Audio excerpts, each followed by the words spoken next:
السلام علیکم دوستو آج ہم آپ کو یوسف علیہ السلام کا واقعہ پیش کر رہے ہیں جن پر بے شک اللہ کا بہت بڑا کرم ہوتا رہا۔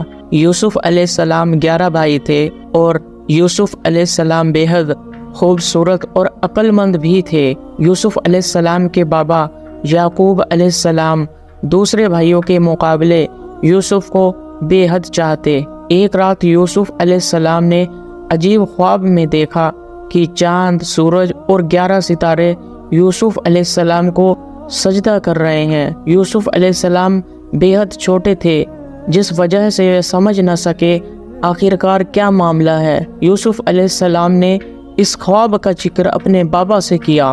یوسف علیہ السلام نے اس خواب کا ذکر اپنے بابا سے کیا۔ پورے خواب کا معاملہ یعقوب علیہ السلام کے سامنے پیش کیا۔ یعقوب علیہ السلام نبی تھے۔ اپنے بیٹے کے اس خواب کو سن کر وہ سمجھ گئے، بے حد خوش ہوئے۔ یعقوب علیہ السلام نے اپنے چھوٹے بیٹے یوسف سے کہا، یہ خواب بہت اچھا خواب ہے، بے شک اللہ تعالیٰ تم سے بے حد خوش ہے۔ یہ کوئی عام خاص خواب نہیں بلکہ یہ خواب تو تمہارے نبی ہونے کا ہے۔ یعقوب علیہ السلام بے حد بوڑھے ہو گئے تھے۔ ان کو معلوم تھا کہ شیطان انسان کو کس طرح سے بہکاتا ہے۔ یعقوب علیہ السلام اپنے بیٹے سے کہا، اے یوسف، اس خواب کا کسی کے سامنے ذکر مت کرنا ورنہ سبھی تم سے حسد کرنے لگیں گے۔ یوسف علیہ السلام کا ایک بھائی بنیامین تھا۔ یعقوب علیہ السلام ان دونوں کو بے حد محبت کیا کرتے تھے۔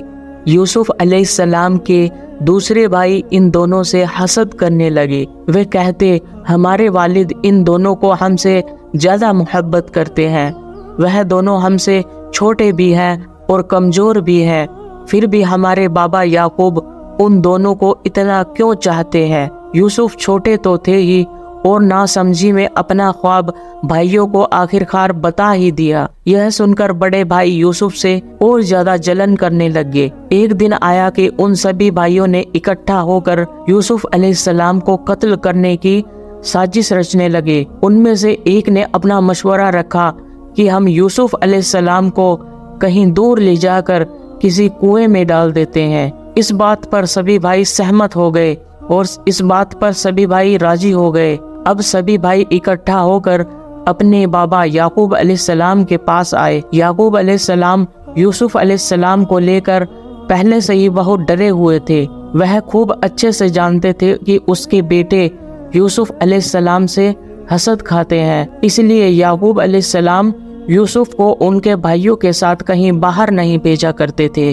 سبھی بھائیوں نے جب یوسف علیہ السلام کو اپنے ساتھ باہر لے جانے کی بات رکھی تو ان کو ڈر لگا اور اپنے بیٹوں سے کہا، مجھے اس بات کا ڈر ہے کہیں تم سب کھیل میں اتنے مصروف نہ ہو جاؤ کہ یوسف علیہ السلام کا خیال بھی نہ رکھ پاؤ، کہیں کوئی جانور یوسف علیہ السلام کو نقصان نہ پہنچا دے۔ سبھی بھائی کہنے لگے، اے بابا، ایسا ہرگز نہ ہوگا، ہم سبھی کافی طاقتور ہیں۔ پھر یعقوب علیہ السلام یوسف علیہ السلام کو ان کے بھائیوں کے ساتھ لے جانے کے لیے راضی ہو گئے۔ اس بات پر سبھی بھائی بڑے خوش ہوئے اور اگلے دن یوسف علیہ السلام کو جنگل لے آئے اور موقع دیکھ کر کنویں میں دھکیل دیا۔ انہیں اپنے چھوٹے بھائی کو کنویں میں دھکیلنے پر ذرا سا بھی رحم نہ آیا۔ انہوں نے یہ بھی نہ سوچا کہ یوسف علیہ السلام بے حد چھوٹے ہیں اور کنواں بہت گہرا ہے اور بہت ہی گھنا جنگل ہے، اس پر آخرکار کیا بیتے گی۔ پھر سبھی بھائیوں نے اکٹھا ہو کر سوچنے لگے کہ بابا یعقوب علیہ السلام کو آخرکار کیا بتائیں گے، اور پھر حل نکلا کہ سبھی یہی کہیں گے کہ بھائی کو بھیڑیا کھا گیا۔ اس کے لیے بھائیوں نے ثبوت بھی جمع کیے، خون سے لت پت یوسف علیہ السلام کا کرتا۔ سبھی بھائیوں نے ایک بکری کے بچے کو ذبح کیا اور یوسف علیہ السلام کا کرتا خون سے بھر دیا۔ سبھی بھائی روتے ہوئے یعقوب علیہ السلام کے پاس آئے اور کہنے لگے، چھوٹے بھائی کو سامان کی رکھوالی کے لیے چھوڑا تھا، بھیڑیا آیا اور یوسف علیہ السلام کو کھا گیا۔ پھر انہوں نے یوسف علیہ السلام کا خون کا کرتا دکھایا۔ یعقوب علیہ السلام سمجھ گئے کہ بھیڑیا اگر کھاتا تو کرتا پھٹا ہوا ہوتا۔